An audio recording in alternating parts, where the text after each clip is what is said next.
정보보고가 이제 기자들끼리 네. 알고 있는 정보를 기자들끼리 쓰는 그 커뮤니티. 네. 내부, 뭐라 그러죠? 그 인트라넷도 아니고, 뭐 주로 카톡방이나 이제 단톡방.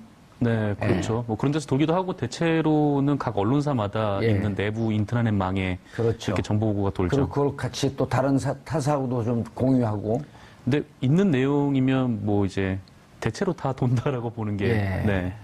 그렇습니다. 기자들의 특징은 왼손이 하는 일을 온천지가 알게 하라. 아, 그렇죠. 네. 이왕이면 내가 써서 알리는 게 가장 좋다. 예. 그런 얘기도 있죠. 그런데 정말 그 깜깜무소식에다가 딱 뜬 건가요? 뭐 그렇죠. 근데 어제 취임을 하셨잖아요. 예. 근데 어제 취임을 하셔가지고 그날 저녁에 뭐 인선을 발표하면서 네, 뭐 이낙연 뭐 국무총리 내정자가 이제 발표가 됐을 때 뭐 그때 이후에부터 조금 얘기가 좀 돌았었던 것 같아요. 근데 그러고 나서 얼마 안 있다가 뭐 청와대 내부에서도 뭐 공식적으로 확인을 해준 것 같고. 그런데 저 홍은동에 있는 모 호텔에서 11년 그 오랫동안 작업을 했고 네. 인선 작업을 했고 이미 10일 전에는 윤곽이 다 드러났고 지금 장관들도 거의 윤곽이 드러났다 이런 설도 돌고 있지 않나요? 네, 지금 뭐 어느 장관에 뭐 누가 내정됐다 이런 류의 그런 찌라시가 많이 돌죠. 네, 찌라시가 엄청나게 많이 돌고 있는데 뭐 이게 확인을 할 수는 없는 거죠. 발표가 될 때까지는. 예, 상당히 치밀하게 정보를 가리고 있었어요. 저 정도면 네. 팀워크가 꽤 좋았다는 얘기인데. 네, 뭐 그렇게 볼 수밖에 없는 게 사실 그 대통령이 되기 전부터 이거를 준비를 해오셨다는 건데 바로 그렇죠. 발표를 하신 거면 예. 이제 그거를 알지 못할 정도로 네, 기자들도 사실 잘 몰랐을 정도로 이제 보안이 잘 유지가 됐던 것 같아요. 탄핵 이전서부터 준비했다는 설도 있어요.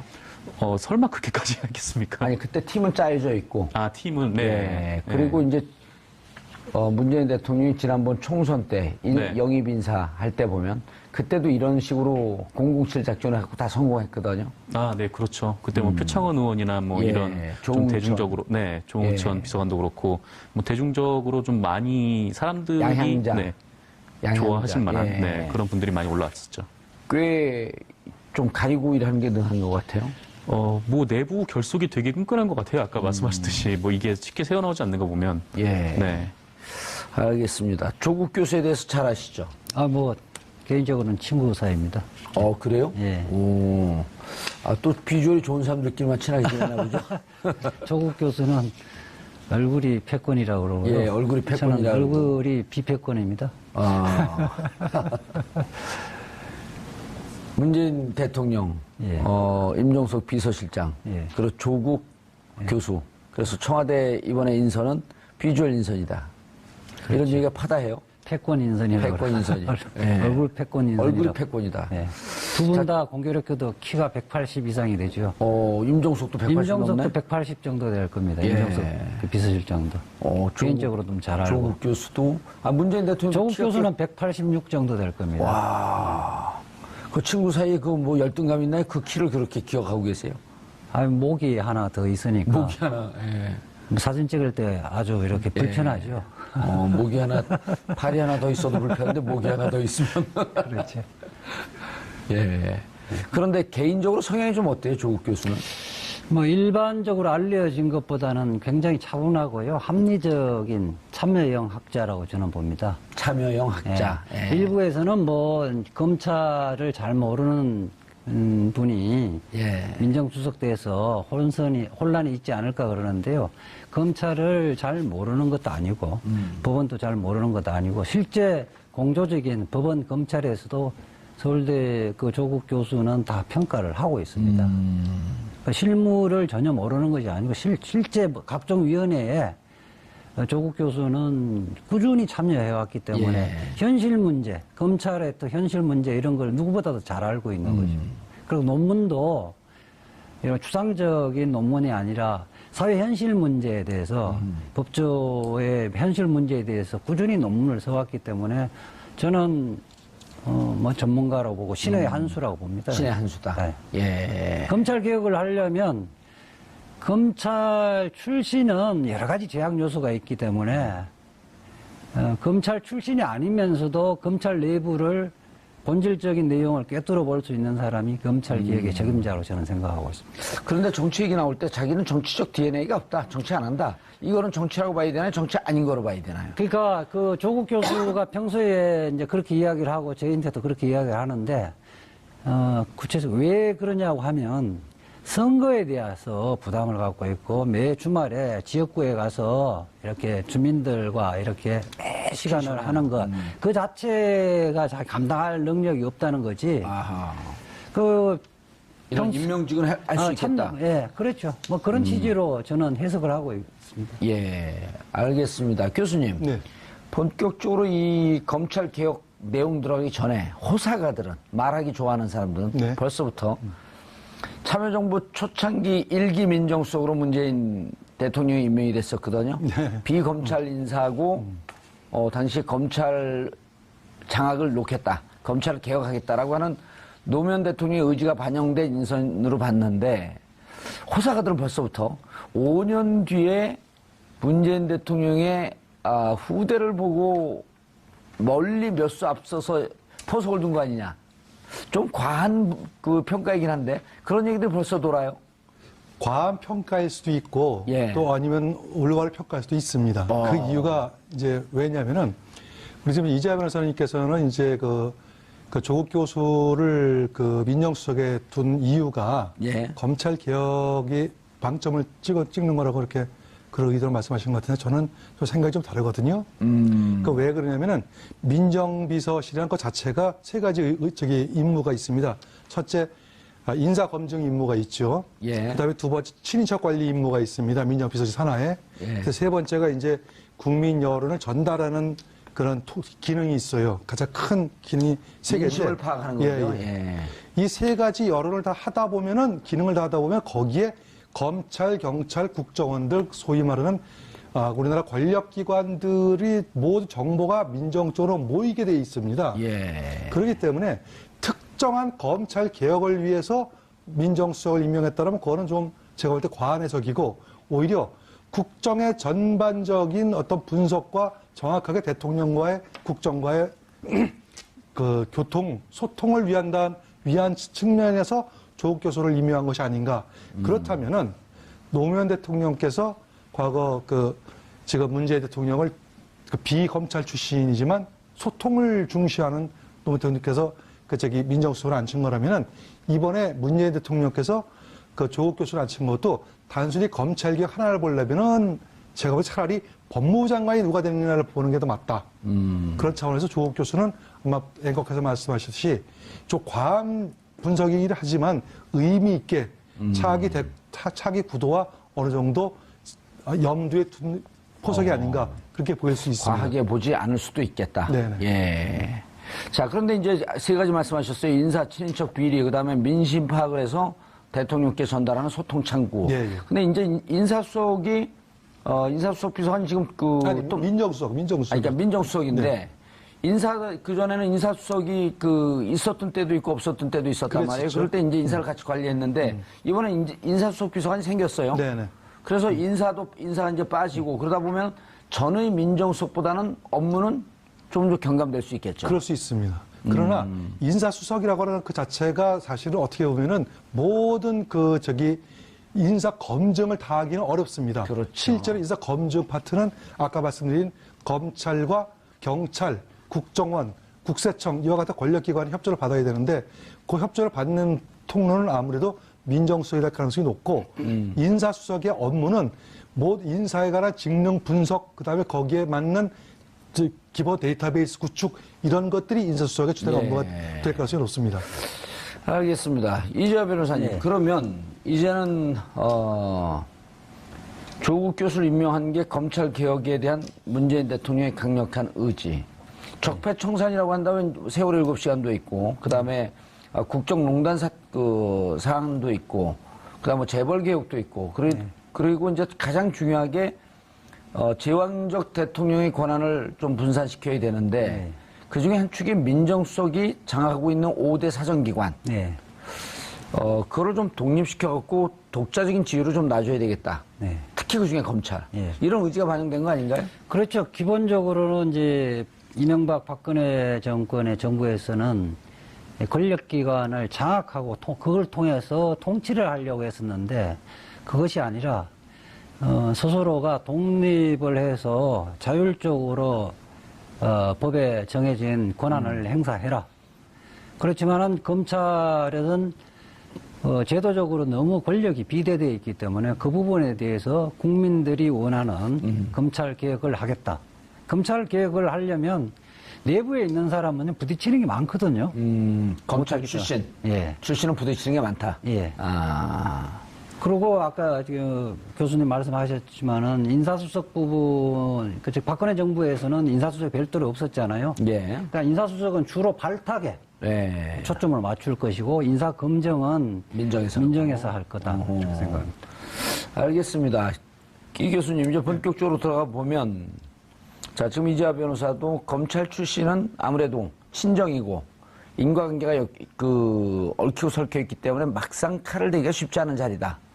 이런 지적을 하셨어요.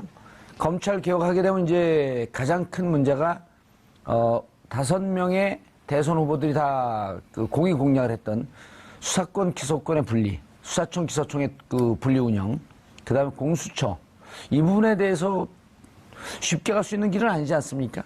쉽게 갈 수가 없습니다. 첫째는 예. 가장 왜 이게 쉽게 갈 수 없는 뭐냐면 어떻게 보면은 이제 구조적인 문제가 있고요. 구조적인 문제는 뭐라고 말씀드릴 수 있냐면 바로 헌법과 관련된 부분들입니다. 우리 헌법에 소위 말하는 이제 기소 독점주의가 규정이 되어 있기 때문에 예. 검찰의 어떤 힘을 빼기 위해서는 이 기소 독점주의 이 규정을 이거를 어떤 방식이든지 간에 지금 변경을 할 필요가 있거든요. 예. 예를 들어 가지고 지금은 야당에서는 야당의 몇몇 후보들은 검찰 개혁 관련해서 이런 얘기를 해요. 경찰에게도 수사권을 주겠다. 수사권. 예. 예. 다만 이제 법원에 정식으로 기소하는 기소권은 그냥 놔두더라도 수사권하고 영장 청구권을 주겠다고 하는 후보들도 있었고요. 근데 이 모든 것들이 단순하게 영장 청구권을 주고 그 다음에 검찰이 독립적으로 수사를 지휘를 받지 않는 그럴 권리, 경찰이 그러니까 검찰로부터 수사를 지휘받지 않을 권리 이런 것들이 모두 다가 그냥 선언적인 것으로만 돼서는 안 되고 헌법 개정과 맞물려 있어요. 그러다 보니까 모든 검찰 개혁은 곧 헌법 개정과 관련되어 있기 때문에 이 부분은 단순하게 대통령의 어떤 의지 그 다음에 민정수석을 누구로 앉히느냐의 문제 이런 문제가 포함해서 정치권하고의 긴밀 협조가 필요한 부분입니다. 그 부분은 제가 조금 다른 부분하고 있어서 예. 헌법과 관련되어 있는 것은 영장 청구권만 헌법에 명시되어 있기 때문에 헌법 개정이 필요한 거고요. 예, 영장 청구권. 문재인 예. 대통령이 후보 당시에 토론에서도 이야기를 했고 지금 문재인 후보 대통령의 후보 시절에 검찰개혁의 4대 공약은 공직자 비리 수사서 신설, 수사권, 기소권 분리, 그다음에 법무부의 탈검찰화입니다. 실질적으로 최소한의 인력 외에는 일반 공무원으로서 법무부에서 검찰의 감독 기능을 하겠다. 법무부의 중간 이상의 간부직 직원들이 다 검찰 출신 차지하고 있었잖아요. 네. 그리고 정부 파견에서 검사 파견이 너무 많다. 예. 불가피한 경우 외에는 파견을 받지 않겠다. 예. 그런 4가지거든요. 그래서 그 중에 이제 영장 청구권 문제는 헌법 개정에서 그 부분은 영장 청구권은 검사가 독점하고 있는 부분에 대해서 좀 이렇게 말하면 개혁을 하겠다는 건데 그것은 헌법 개정 사항이고 지금은 다른 부분은 법률로서 다 가능한 거거든요. 예. 아니 수사권과 기소권 분리하게 되면 기소권은 검찰 독립적으로 가져야 하기 때문에 형사소송법만 개정하면 됩니다. 그렇죠. 그건 놔두고 예. 다만 수사만 분리시켜서 예. 수사청을 분리시켜서 수사청 안에 예. 공수처도 두고 경찰에게도 수사권을 주고 또 검사들 중에서도 수사검사는 수사청에 배치가 되고 그렇죠. 이런 쪽으로 정리되는 거 아닌가요? 네. 일단 대략적인 윤곽은 그렇게 잡고 있는데 공약이라 갖고 바로 이렇게 관철시키는 것이 아니라 하여튼 전문가들이나 예. 국회에서도 충분한 논의를 거쳐야 그렇죠. 이게 되는데 가닥은 잡고 국민 있습니다. 합의가 또 있어야 되는 거죠. 대체적으로 이번에 대통령 선거를 하면서 검찰을 개혁해야 한다는 포괄적인 국민 공감대는 있다고 지금 저는 보여지거든요. 심지어는 그 홍준표 후보조차도 수사권, 기소권 분리를 얘기했거든요. 네, 그러니까 강론 부분에서 각 후보들의 조금씩 다르지만은 예. 큰 그 대체적인 공감대는 형성되어 있다고 알겠습니다. 봅니다. 교수님. 예, 뭐 저기 그 이재하 변호사님 하신 말씀 제가 뭐 반박하자면 맞습니다. 맞는데 큰 틀에서 예.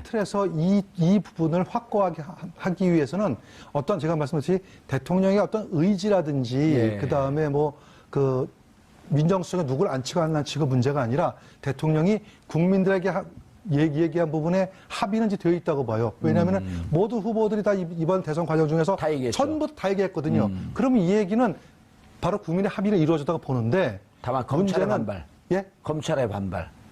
검찰의 반발은요. 국민 위에 검찰이 있을 수 없잖아요. 있었잖아요, 지금까지. 에이, 그렇게 보면 안 되죠. 그렇게 보시면 안 되고. 그럴까요? 다만 그걸 국민이 그러니까 권력이 제대로 통제를 못한 것뿐이지 국민의 힘으로 통제를 못한 것뿐이지 검찰이 국민을 위해 있던 건 아니죠. 예. 그렇기 때문에 검찰 중에서 우병우만 있었나요? 이 검찰의 반발이 예. 직접적인 반발보다는 예. 검찰이 국회에 예. 검사 출신들이 독사위를 장악하고 있잖아요. 근데 검사 출신들도 다 또 검찰 개혁을 얘기해요. 아니 실제 그동안에서는 실질적으로 말은 그렇지만 실질적으로는 검찰 개혁을 검사 출신들 의원들이 사실상 방해를 해왔죠. 알겠습니다. 정 기자님. 네. 그런데 까마귀 날자 배 떨어진다고 네. 조국 교수를 임명하자마자 우연의 일치라고 보기에는 조금 석연치 않게 김수남 네. 검찰총장의 사의를 표명했어요. 네, 그랬죠. 네, 오늘 사의를 표명을 했는데, 예, 그 시기가 묘해요. 임명하고 네. 그 직후였었죠. 네, 임명하고 이제 사실상 바로 했다고 봐야죠. 이제 뭐 표면적으로야 박근혜 전 대통령에 대한 수사도 끝났고, 예, 그리고 네. 임명권자를 수사하고 구속해야 되는 고충은 있었지만 네. 마무리했다 그래도. 뭐 마무리도 했고, 그리고 또 새 정부가 또 출범을 한다, 뭐 그런 식의 표면적인 이유는 좀 얘기를 했는데, 뭔가 조금 의심이 드는 거죠. 그 조국 교수가 딱 들어오고 이제 검찰을 개혁해야겠다, 그런 민심의 여론이 막 이렇게 일어나고 있는 상황. 예. 또 그리고 뭐 우병우에 대한 좀 마지막 검찰의 좀 석연찮은 그런 수사 과정, 뭐 그렇죠. 이런 것들을 좀 구속영장 토탈해 봤을 청구. 때, 예. 네. 그런 걸 좀 종합을 해 보면은 아무래도 이번에 조국 교수가 들어오고 나서 김수남 총장이 좀 부담을 좀 많이 느꼈던 거 아닌가 그런 생각도 좀 들고요. 예. 네. 검찰 내부의 분위기는 어떤가요? 우려와 기대 반반 있다고 좀 이제 자막이 떴는데 저런 거는 신경 쓰지 마세요. 영혼 없는 자막입니다. 네. 예. 검찰 내부에서는 아무래도 좀 우려가 많은 것 같아요. 근데 예. 대놓고는 그냥 괜찮다는 식으로 좀 쿨하게 받아들이는 것 같은데. 검찰도 세대 분리가 좀 돼 있지 않을까요? 상층부는 좀 불편해하고 네. 오히려 그 부장검사 아래 수사검사 그러니까 지난번에도 우병우 영장 청구에 대해서 불만을 많이 갖고 있었던 그러니까 저렇게 해서 안 된다. 네. 개인 비리까지 쳐야 된다. 이렇게 주장하고 있었던 수사검사들이 있었거든요. 있었죠. 검찰 안에서도 이제 훌륭한 검사들이 예. 많기도 하고요. 근데 어쨌거나 검찰 내부에서는 일단 민정수석이라는 자리가 아까 교수님께서 말씀하셨듯이 검찰 하나만을 좌우하는 그런 자리도 아닌데다가 네, 또 검찰을 또 좌지우지할 수 있는 또 그런 것도 아니고 또 한편으로는 일단 법무부 장관이 아직 미정인 상태니까 민정수석이 조국 교수가 됐지만 일단 법무부 장관까지 봐야 되지 않겠냐 이런 식으로 좀 약간 좀 쿨하게 넘어가려고 하는 그리고 검찰총장까지 또 봐야 되는 거고요. 네, 차기 검찰총장이 누가 되는지도 아마 관심사겠죠. 예, 알겠습니다. 네. 이재하 변호사님, 예. 결국 검찰 개혁은요 민정수석 혼자 하는 게 아니지 않습니까? 그렇죠. 정권적 차원에서 하는 건데, 그럼 그 이후에 후속 인선이 단행이 돼야 되는데 법무장관이 누가 갈 것이냐, 네. 또 검찰총장 누가 갈 것이냐, 그리고 검찰총장이 예를 들어서 예. 특검 멤버 중에 한 분 정도가 검찰총장에 가면 검찰 개혁이 필요하다라는 쪽으로 드라이브가 걸리는 거거든요. 네. 어떻게 보세요?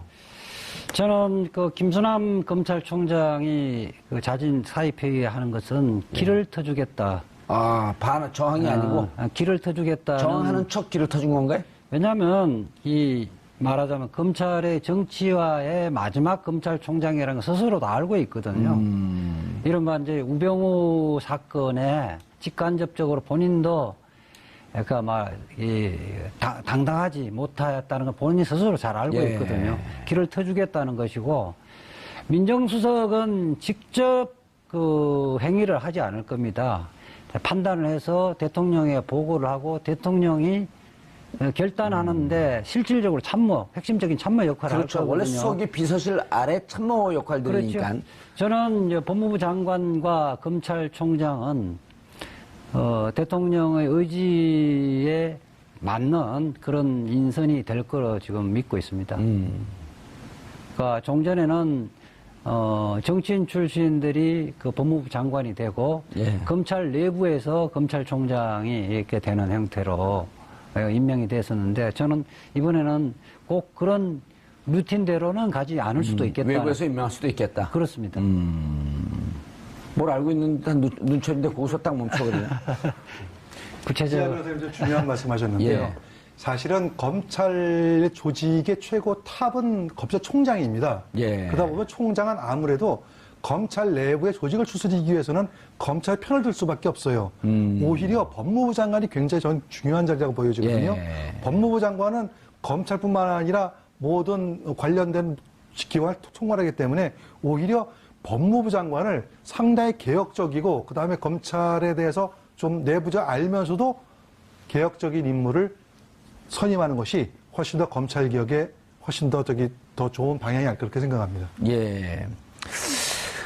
임명되고 나서요, 기자들의 일문일답, 검찰 지휘 수사 질문에 대해서 아주 단호하게 답변을 했어요. 직접 봤습니다. 봤어요? TV로 봤습니다. 오, 청와대 민정수석 춘추관에서 검찰이 막강한 권력을 제대로 사용해왔는가에 대해서 국민적 의문이 있다. 이렇게 얘기했단 말이에요. 네. 그러니까 기자들이, 민정수석 수사 지휘권에 대해서 물었잖아요. 네. 그러니까 민정수석은 수사를 지휘해서는 안 된다. 단호하게 이야기를 한 문장으로 이야기했죠. 예. 민정수석은 그런 자리가 아니다. 그렇게 이야기를 하고 공수처를 공직자 비리 수사처를 신설하는 것 자체는 검찰을 죽이는 것이 아니라 살리는 길이다. 그렇죠. 비리나 이런 있을 것 같은 것을 미리 솎아내면 오히려 건강하게 다시 살아나는 거 아닌가요? 95%의 검사들이 사실은 밤낮을 가리지 않고 열심히 수사하고 있는데 몇 프로의 수뇌부에서 정치 검사들 때문에 검찰이 오명을 쓰고 있고요. 예. 그리고 그것 때문에 또 실질적으로 제대로 수사를 하려고 했는데도 할 수 없는 분위기가 돼 있기 예. 때문에 공수처가 설치되어 있으면 신설되어지면 검찰이 법에 따라서 수사를 자유롭게 할 수가 있습니다. 그렇기 때문에 결국 장기적으로 보면 검찰도 살고 비리도 잡는 예. 일석이조의 효과를 누릴 수 있다는 거죠. 그러면 검찰도 좀 장기적으로 안목을 예. 좀 장기적으로 보면 개혁이 검찰이 살 길이라는 거 스스로 알 겁니다. 개혁이라고 하는 것은 몸에 있는 종양을 제거해내는 건데. 그렇죠. 그런데 그럼 궁금한 게, 네. 자, 박주민 의원이 네. 우병우 특검법을 지금 발의해 놓은 예. 상태예요. 예. 그 우병우 전 민정수석은 자신과 관련된 정강, 네. 처가집 관련된 수사가 시작되자 그때부터 그게 8월 13일, 15일로 기억하고 있는데 2016년 네. 그때부터 10월 26일 네. JTBC에서 태블릿 PC 보도가 나오는 그 약 한 2달 10일 동안 자그마치 1000통의 전화를 했다는 거 아닙니까? 검찰 네, 수뇌부가? 네, 네. 이런 것도 조사를 해야 되나요? 다 해야죠, 사실은. 그건 오비일학일 수가 없고요. 예. 특별감찰관이 우병우 수석의 수사 의뢰를 하자 하고 또 곧바로 우병우 전 수석이 검찰에 예. 특별감찰관 수사 의뢰를 한 시점에 집중적으로 전화가 이루어지죠. 전화가 이루어졌다는 것은 그냥 안부 전화가 아니라는 것은 일반인도 알 거거든요. 그런 게 일정한 검찰 수사 지휘에 대해서 관여한 거 아니에요? 그렇죠. 검찰 어떤 수사에 형태든 지금은 현재 특별수사팀들이 조사를 했다고 하는데 조사하는 신용만 한 걸로 보여지고요. 현재 죄가 있다고 단언하지 못하지만은 혐의가 있을 상당성이 있는 거예요. 개연성이 있기 그런데 때문에 이미 불구속 기소해버렸잖아요. 불구속 기소하더라도 확정 재판과 달리 기소했다고 다시 수사를 못하는 건 아니거든요. 이른바 일사부재료의 원칙은 판결에만 미치는 거, 확정 판결에만 미치는 거지. 아직 수사는 공소시효가 남아있는 한 언제든지 다시 할 수 있습니다. 아, 꽤 희망 섞인 얘기를 하시네.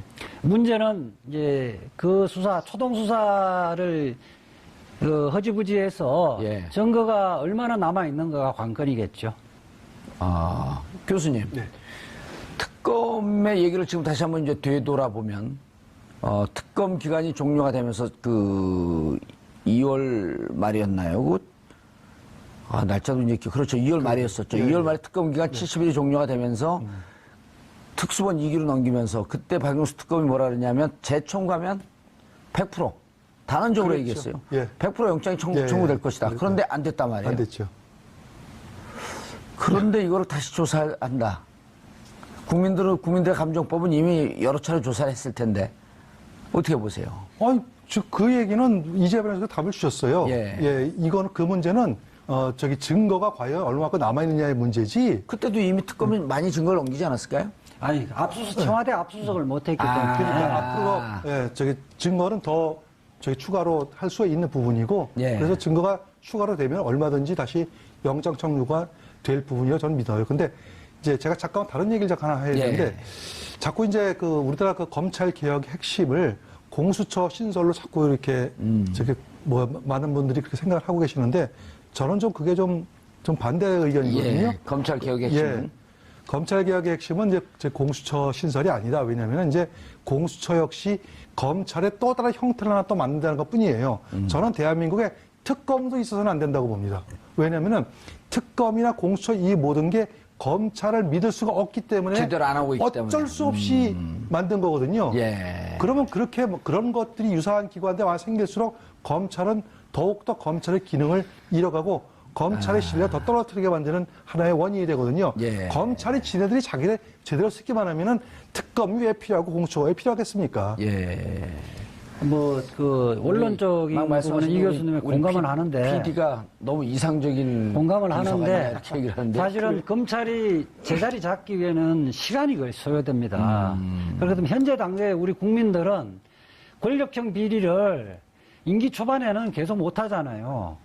임기 후반에 가서나 이른바 하이에나의 속성을 갖고 있다는 거 아니에요. 예. 죽은 권력에게만 대들고 살아있는 권력에는 말하자면 충성하는 이런 수사기관은 당분간은 수사권, 검찰, 기소권이 분리되는 것도 상당히 시간이 소요되질 그렇죠. 것이고 예. 안착하려면 시간이 소요되지는데 그 전까지? 전까지의 권력형 비리를 놔둘 것이냐 이 문제이기 때문에 당장 공수처가 필요하다는 거죠. 필요한 거다. 자, 정 기자님. 네. 검찰 내부에서 이 검찰 개혁에 대해서 찬반이 있을 수가 있는데 네. 아까 이제 얘기했던 이게 사실은 검찰 개혁에 불을 붙인 핵심이 우병우 민정수석이었단 말이에요. 네. 그리고 우병우 민정수석과 소통하고 있었던 김순환 검찰총장, 그다음에 이영렬 중앙지검장, 그리고 이분들하고 전화 통화를 했으면서 일정 정도 자신과 관련된 혹은 국정농단과 관련된 것을 덮으려고 했던 시도가 네. 있을 수 있겠다. 네. 라고 하는 게 국민들의 아주 합당한 의혹 의혹이죠. 아니에요? 네. 그러면 그 내부에서 어떻게 보나요? 김수남 검찰총장도 수사의 대상에 오를 수 있다?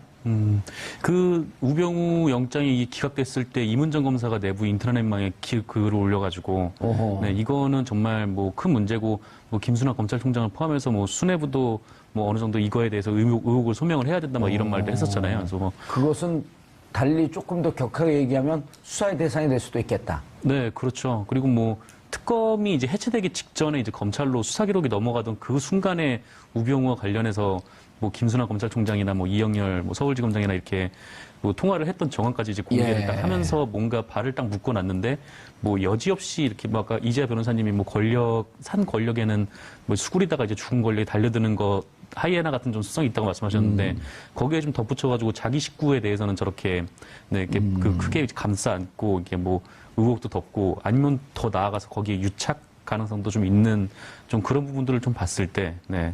아무래도 뭐 국민들이 그런 합리적인 의심을 할 수밖에 없는 예. 상황인 거죠. 거기까지는 제가 얘기한 거고요. 뭐 거기서 더 추가할 얘기 없습니다. 김수환 검찰총장에 대해서 네. 수사의 대상이 될 것이냐 말 것이냐. 수사를 해야 되지 않겠어요? 뭐 특검에서 일단 뭐 통화 정황까지 공개를 했고 예. 그리고 너무 수사 방향이 좀 이상했잖아요. 우병우 개인 비리도 수사하지 않았었고요. 예. 네. 알겠습니다. 그 부분 좀 제가 좀 보완을 하면 수사 대상 수사는 함부로 수사를 할 수는 없고요. 예, 증거가 나왔을 때. 수사의 단서가 나와야 수사를 하거든요. 수사의 단서도 없는데 수사를 하는 것은 직권남용입니다. 근데 천통화를 했다는 것 자체는 그 유력한 수사의 단서입니다. 수사의 단서가 있으면 수사를 해야 됩니다. 할 수도 있고 안 할 수도 있는 것이 아니라 의무입니다. 재량이 0입니다. 그러니까 수사를 해야 되는 것이고, 수사를 해서 그 범죄 혐의가 있다고 판단되지면 기소를 하는 것이고, 다 소명을 충분하게 들어보니까 혐의점을 찾기 어렵다면 불구속으로 불기소를 하는 거죠. 예. 그런 현재 상태에서는 우리 이제 국민들도 이제 전문가가 다 됐어요. 예.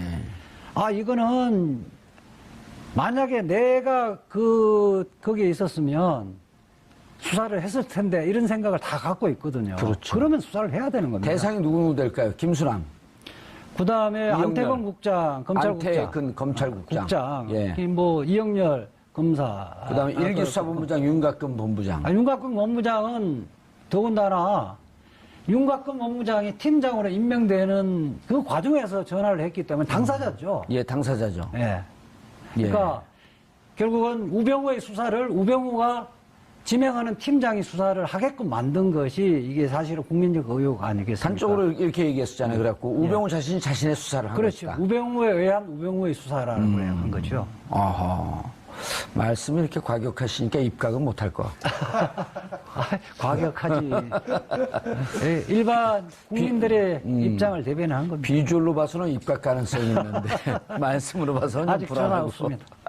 아직 전화 없어요? 전화가 없습니까? 교수님. 네. 국민들이 정말 이건 이제 국민감정법을 많이 건든 거란 말이에요. 그리고 아까 이제 우리가 윤곽금 잠깐 얘기했는데 수사의 초동 단계인 통화 내역 확보하는 이게 가장 기본적인 수사의 초동 단계인데 그럼요. 그것도 전혀 하지 않았고 알고 보니 연수원 동기동창 19기 이런 등등을 보면 다시 그 우병우와 관련된 부분은 들여다봐야 된다라고 하는 국민적 공감도 있는 거로 보이는 거죠. 그럼요, 들여다봐야 돼요. 예. 이건 왜 들여다봐야 되냐면은 사실은 어떻게 보면은 지금 뭐 저는 원래 검찰을 믿어야 된다고 하는 주장하는 사람입니다. 이상주의자. 이상주의자가 아니고 원칙주의자죠. 원칙주의자. 네, 원칙주의자죠. 내가 이따 PD한테 교정시켜줄게. PD가 이상주의자라 그랬어요. 그렇습니까? 예. 나중에 제가 따로 만나겠습니다. 예. 그럼 실현 원칙주의. 못합니다. 그래서 사실 어떻게 보면 이제 만약에 검찰이 그런 무소불위의 권력을 가지고 있다라고 한다면 이 권력을 어떻게 통제할 것이냐라고 하면은 저는 차라리 경찰에게도 수사권 독립을 해주자. 그래서 예. 경찰로 하여금 검찰을 수사해라.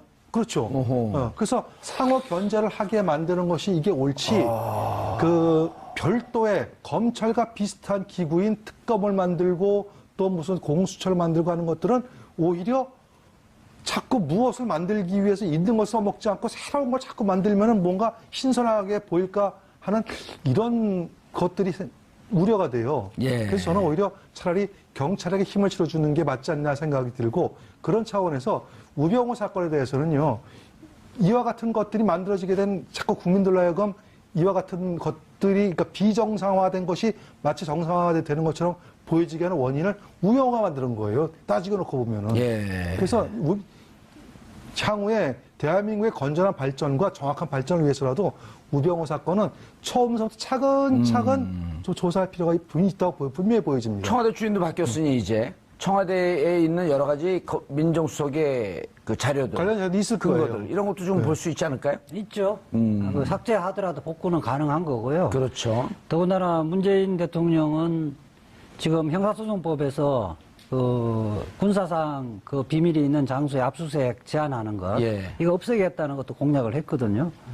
그런 입장이기 때문에 만약에 검찰이 압수수색을 하면 법률이 개정되기 전이라도 예. 임의 협조로 해서 그 우병우와 관련된 범죄에 관련된 예. 그 문건들이 나오면 다 협력하겠죠. 예. 그리고 현재 있는 청와대 민정수석과 관련된 자료가 군사상 기밀이라고 전임 정권에서 얘기했지만 현재 들어온 정권이 들여다보니 군사상 기밀이 아니라 이건 개인 비리에 관한 거다. 군사상 이렇게- 비밀이 있는 장소에 압수수색을 못 한다고 그러니까 예. 그러니까 해석을 그렇게 하죠. 청와대 전부가 군사상 비밀이 있는 장소는 아니니까 더군다나 그 민정수석의 범죄와 관련해서 국한에서 들여다보면 되는 거거든요. 예. 그러니까 군사상 비밀의 침해는 전혀 없거든요. 그 부분에 협력을 해주면 특검이 만들어주고 협력해주면 지금이라도 저는 특검이나 검찰이 밝히지 못해 특수본이 밝히지 못했던 여죄 부분은 상당히 밝힐 수 있을 거라고 확신하고 있습니다. 교수님 그 와중에 우병우 전 민정수석이 이런 얘기까지 했어요. 자신이 검찰총장에 전화해서 무마했을 것이다. 라는 얘기를 한 사람들을 모두 다 법적 조치를 취하겠다. 그 우리가 좀 이 방송에서 그런 얘기를 했는지 안 했는지 모르지만 좀 쫄고 있었잖아요. 안 쫄았는데? 그래 나만 쫄았나? 그러신 것 같은데. 저 그런 말 사실이 없으니까. 예, 저도 한 얘기는 없는데 전 늘 쫄아요. 그런 것도 이제 못하겠네요, 그럼. 뭐 그런 거 가지고 뭐 쫄면 되겠습니까? 천하의 정봉주 앵커께서. 쫄았다니까요. 쫄은 거 팩트인데 왜 그걸 안 쫄았다 그래요? 아니, 우병우 수석이 그렇게 그 자체도 저는 그때 그게 이상했던 게 국민적 공분과 공감대가 있는데 왜 저렇게 도발적 자세를 취하나 이런 거였었거든요. 그 본인이 아주 나는 그 죄 없다. 이런 걸 과시하기 위해서 그랬던 거 아닐까요? 네, 일종의 그 무슨 전략이라고 하는데 잊어버렸네. 예. 오히려 자기의 나약함을 감추기 위해서 더욱더 앞에서는 강하게 보이는 전략이 예. 있습니다. 심리학적으로 자기 방어 기제라 그러죠. 그렇습니다. 예. 아마 그 전략인 것 같고요.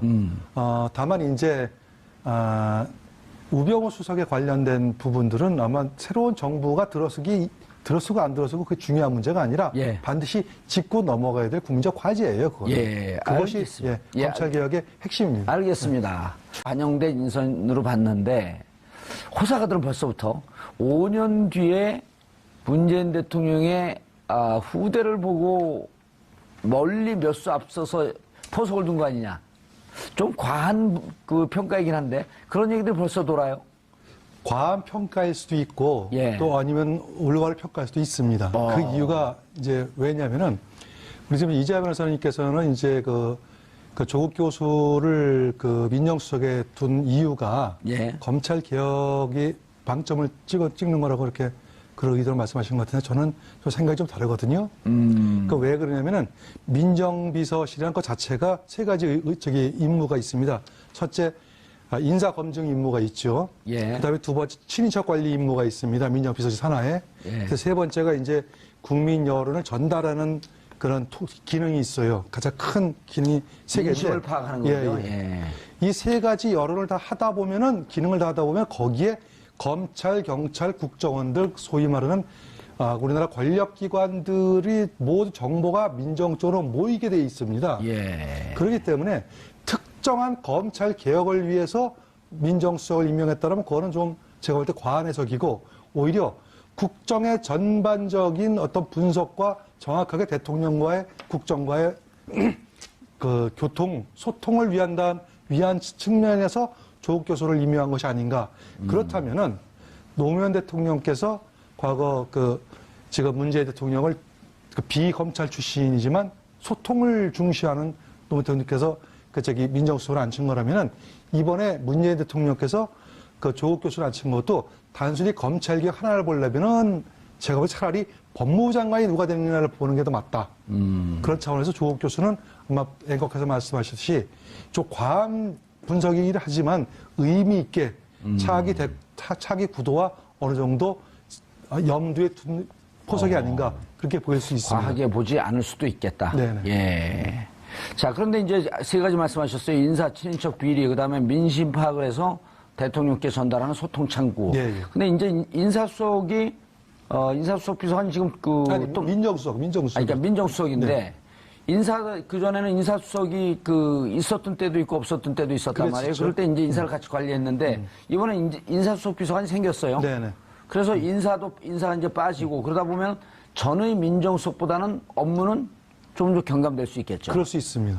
그러나 인사수석이라고 하는 그 자체가 사실은 어떻게 보면은 모든 인사 검증을 다 하기는 어렵습니다. 그렇죠. 실제로 인사 검증 파트는 아까 말씀드린 검찰과 경찰, 국정원, 국세청 이와 같은 권력기관의 협조를 받아야 되는데 그 협조를 받는 통로는 아무래도 민정수석이 될 가능성이 높고 인사수석의 업무는 뭐 인사에 관한 직능 분석 그다음에 거기에 맞는 기본 데이터베이스 구축 이런 것들이 인사수석의 주된 예. 업무가 될 가능성이 높습니다. 알겠습니다. 이재화 변호사님, 네. 그러면 이제는 조국 교수를 임명한 게 검찰 개혁에 대한 문재인 대통령의 강력한 의지. 적폐청산이라고 한다면 세월호 7시간도 있고, 그 다음에 국정농단 사안도 있고, 그 다음에 재벌 개혁도 있고, 그리고 이제 가장 중요하게 제왕적 대통령의 권한을 좀 분산시켜야 되는데, 그 중에 한 축이 민정수석이 장악하고 있는 5대 사정기관. 네. 그거를 좀 독립시켜갖고 독자적인 지위를 좀 놔줘야 되겠다. 네. 특히 그 중에 검찰. 예. 이런 의지가 반영된 거 아닌가요? 그렇죠. 기본적으로는 이제 이명박 박근혜 정권 정보보고가 이제 기자들끼리 네. 알고 있는 정보를 기자들끼리 쓰는 그 커뮤니티에 네. 내부 뭐라 그러죠? 그 인트라넷도 아니고 뭐 주로 카톡방이나 이제- 단톡방. 네, 그렇죠. 뭐 그런 데서 돌기도 하고 대체로는 각 언론사마다 예. 있는 내부 인터넷망에 그렇죠. 이렇게 정보 보고가 돌죠. 그리고 그걸 같이 또 다른 타사하고도 좀 공유하고. 근데 있는 내용이면 뭐 이제 대체로 다 돈다라고 보는 게 예. 네. 그렇습니다. 기자들의 특징은 왼손이 하는 일을 온천지가 알게 하라. 아, 그렇죠. 네. 근데 이왕이면 내가 써서 알리는 게 가장 좋다. 예. 그런 얘기도 있죠. 그런데 정말 그 깜깜무소식이다가 딱 뜬 건가요?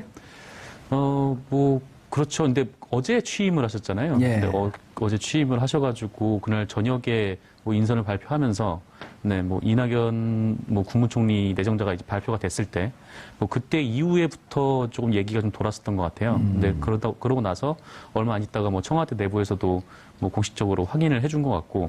그런데 저 홍은동에 있는 모 호텔에서 11년 그 오랫동안 작업을 했고 네. 인선 작업을 했고 이미 10일 전에는 윤곽이 다 드러났고 지금 장관들도 거의 윤곽이 드러났다 이런 설도 돌고 있지 않나요? 네, 지금 뭐 어느 장관에 뭐 누가 내정됐다 이런 류의 그런 찌라시가 많이 뭐랄까요? 돌죠. 네, 찌라시가 엄청나게 많이 돌고 있는데 뭐 이게 확인을 할 수는 없는 거죠. 발표가 될 때까지는. 예, 상당히 치밀하게